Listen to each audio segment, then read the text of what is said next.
So, when you think about getting to a place where you are on autopilot in your transitional housing facility, that is the best place to be. But it takes time to get there. So, in today's episode of Live for Free, we're talking specifically how you can make your transitional housing facility go autopilot. And this I'm so excited about because when you can learn how to be an autopilot, then you got other things that you could be doing. So let's go ahead and jump right in so you can see what it takes to be on autopilot.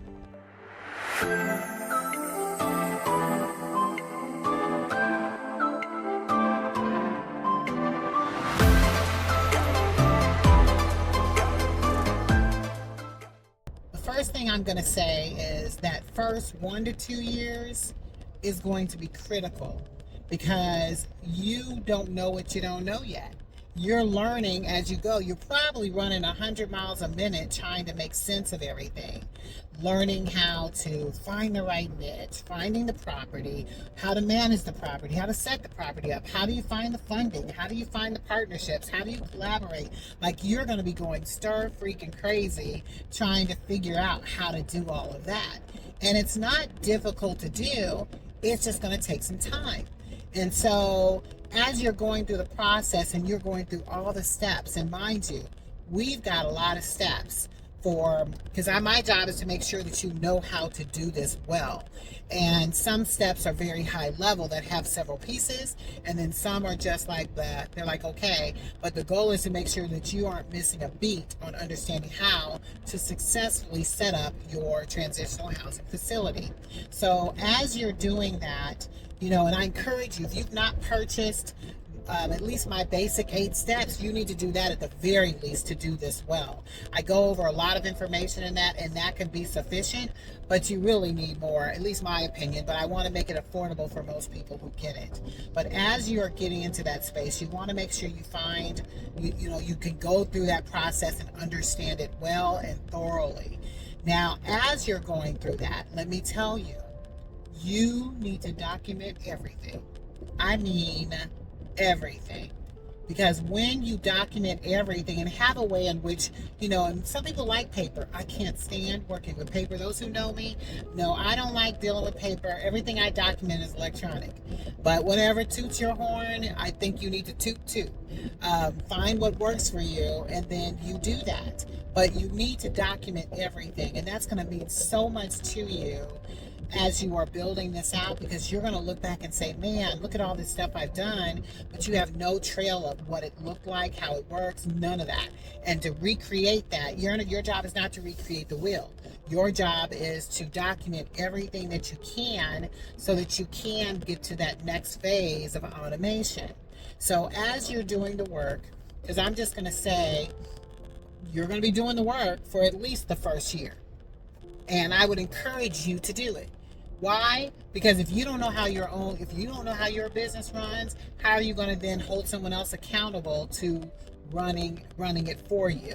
So you need to know how everything moves, every aspect of it, even the stuff you don't like, you need to do it. So if there's some parts of this process you don't like, just make a note of it and do it anyway, because it needs to be done. So this first phase, as I said, is the most critical, but then it allows for you to build and grow. So once you have done a sufficient job of going through every aspect of what it is that you're doing, I mean every aspect, documenting it, then you will go into the next phase of looking at everything that you do, and I mean everything. And you should have made note of the things you didn't like, because the things you didn't like are they'll be the first things that you probably offset. Those are the things you're going to get off your plate, are the things you absolutely do not like about transitional housing. And then as you move through that phase of it, those would be the first things that I would say you would get rid of. Now, let me give you a caveat to that, because there's some things you don't like, but you're the only one who should be doing it. You shouldn't let anybody else do it. So I'll give you a perfect example. Because, and I love numbers. To the core of me, I love numbers. But guess what? is still close to my cuff. I'm not going to let that go. I will not let that go, because that's how my business runs. I need to know all of the parts of the financial side of what it is that I do. And I do like the financials. It's just so much that I'd rather let somebody else do it. But in your case, don't get that to be the first thing that you take off your plate. Now, can someone do it? Yeah, but you always oversee that. Everything that you want to, they say that you want to keep close to anything you want to, that you expect, you're going to inspect it thoroughly. And that's one area you should be inspecting thoroughly, is your finances. But as you're looking at everything that you want to offset, the things that take up most of your time, because think about it, you are literally just one person potentially doing this work, and you only have 24 hours in a day. Well, if you have 24 hours in a day, and something takes you 6-7 hours to do, that's the first thing you need to think about offsetting and giving to someone else, period. So as you are thinking about those things, there's a process to doing that well, because I want you learning from me about how to do this, because it's not easy finding good help. And I'll just say that, I'll leave that right there, because finding somebody who values what it is that you're building just as much as you are serious about it, that's a hard thing to find. So I just want to encourage you, you only want to be, when it gets to the point where you have identified specifically what it is that you want to take off your plate, and then you have identified specifically what it takes to do it, you want to be very slow to bring that person into your circle, into your core. Because I'm telling you, that should take you the longest thing to do, is to find that right person. I'll spend some training later talking about how you do that well, so that you can make sure you're finding the right people to identify to be a part of your business. And then how do you bring them in? Because you definitely want to bring them in slowly, but be quick to fire. If they ain't doing what you tell them to do, and the basic stuff, like when I talk you through how to do that, it's going to make it so easy for you to find the right person. So you want to make sure you spend some time doing that well. So once you have now identified some things that you want off your plate, then you get into the things that you do love doing. Because the things that you do love doing, those are the things that you can not only perfect, but you probably will still offset that. Like, I can tell you the things I love doing, like, we've been doing this for so long, I'm trying to think what I still do. Let me think for a minute. What do I still do?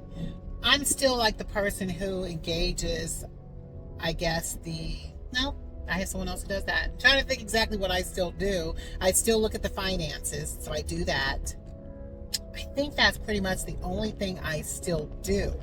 Everything else is given to someone else to do.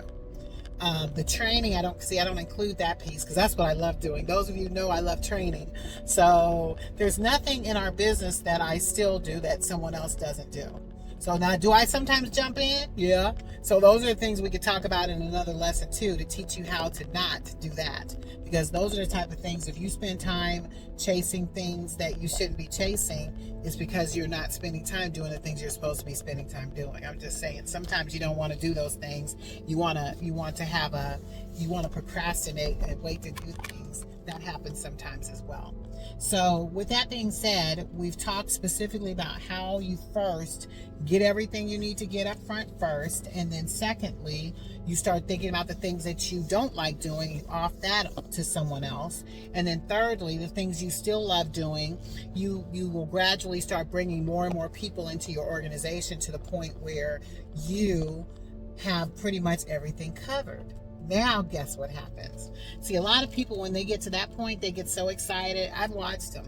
They're like, oh my gosh, I've got this amazing group. Let's go do this again. No, you don't do that again. You're wondering, Tony, why don't I do that again?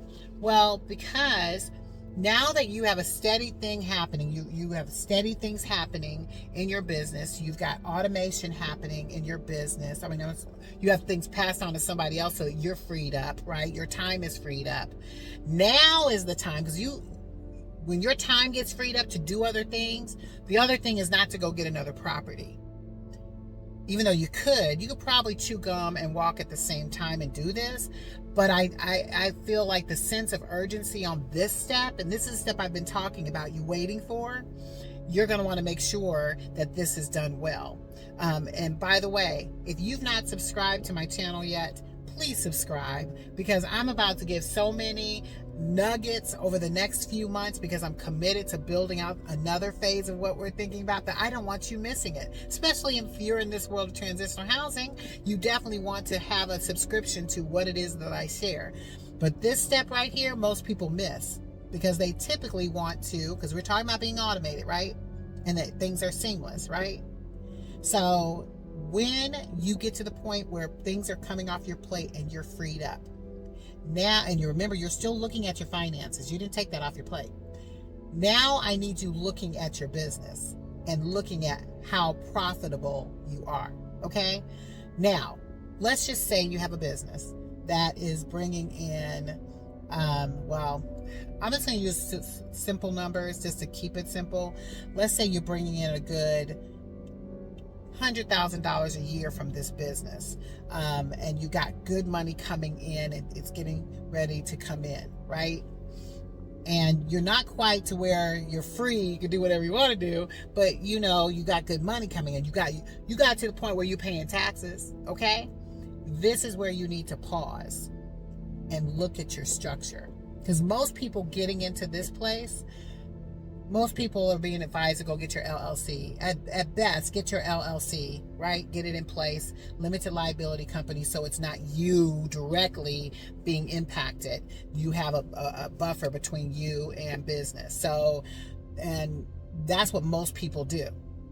Well, at this point, when you've got money coming in and now you're paying taxes on what you brought in, because I can tell you, when you're bringing in good money and you're paying, even if you're paying $2,000, $3,000, $4,000 in taxes, that's $2,000, $3,000, $4,000 in taxes that you're paying. That if you could find another way to mitigate that liability, wouldn't you want to do it? That's what you want to be doing, is thinking about how you can mitigate your tax liability. Now, let me tell you, when you're ready for that, and that's what I'm eager for working with the students I have right now, is teaching them how, once they've got it all set up, this step right here is the most critical. And why? Because I don't want to see you build this amazing portfolio of properties that ends up choking you because you're paying so much in taxes that you're like, well, what the heck? Like, and now you have to make even more money so that you can have even more things, and then you're going to be paying even more taxes. Like, no. So I say we first get you structured right. We get you to where you have some automation happening, like you're not doing everything, and then we're going to take a look at your structure. Once we take a look at your structure, now I do want to give a disclaimer. I am not an attorney. I always tell people, go talk to somebody else. But I already know what most people say, because guess what? That was me. I was that one that had, I think I had like 4 holding companies. I had too many LLCs. I had all my properties in an LLC. Like, I was structured to the hilt because we were so big, it was out of control. And where I'm at today, I'm like, what? Like, had I learned what I learned 2 years ago, had I learned it when I first started, y'all wouldn't be able to touch me. Like, boom. So that's why I want to share that with you. If you want to know more about this step here, even though, because I'm not an attorney, but I've got key people that teach on this, and I am like connected to them like hip to hip. We like magnets. We ain't going nowhere. We stuck together, because now that I know, and it's like the ease of what that brought, the stress I would have eliminated in my life had I known this earlier. So I want to help you not do the same thing I did. You're learning from my mistake. But that's the next thing you would want to do after you get some type of automation in place and you've removed some stuff off your plate, to where now you can look at your finances, see where you are, because now you're not a what do you call it? You're not a hobby anymore. You're not just a hobby, because now you're making some money coming in. So now the job is to make sure we look at the money coming in and see how we can now mitigate that and make you better. Now, real estate is the best business to get in to mitigate your taxes. But after that, then what? Like, We're talking about building something that you can build on regardless of whether you have a property. And many of you are going to grow even bigger than this. So my job is to help give you that nugget so you can get built and structured right. And then we could talk about the next phase, which then would be scaling. So that would be the next thing, is to scale and then start building on the automation that you're building out. So as you can think about this model of stepping into where you're going, I want to step you into full automation, full seamlessness, where everything is smooth. So we've already talked about three key things. But this last one, ooh. Okay, the last two. So now we've got you in a position where you have everything documented, right? You have now eliminated some things that you don't like doing. Someone else is doing it, so now you got some free time. You have taken care of how your business is structured. Now you're structured right, and everything's going to be perfect. And then you're starting to scale, because now you got to bring your income levels up, and then mitigating the tax liability. So now that you've got more things that you can free up, right? This is the best part. So now that you've freed up, you're making more income because you got more properties, right? You've got other things growing. Now you've got people taking responsibilities. I hope you see the image I'm creating. It's like this big gap, right? Because you're now making more money, but then you're mitigating your liability, right? So now all the money that's there, what are you going to do with it? Oh my God. So there's so much that you could be doing here. But once you understand that money, because this is now a whole nother lesson of teaching you what wealth really is. Because when you get more opportunities to earn that currency, we need to convert it into real money. And that's the part I get excited about, because that real money, and I'm gonna say everything here. If you want to know, I'm gonna tell you when you reach out to me, because that's the part that I'm wanting everybody to get to, is that real money.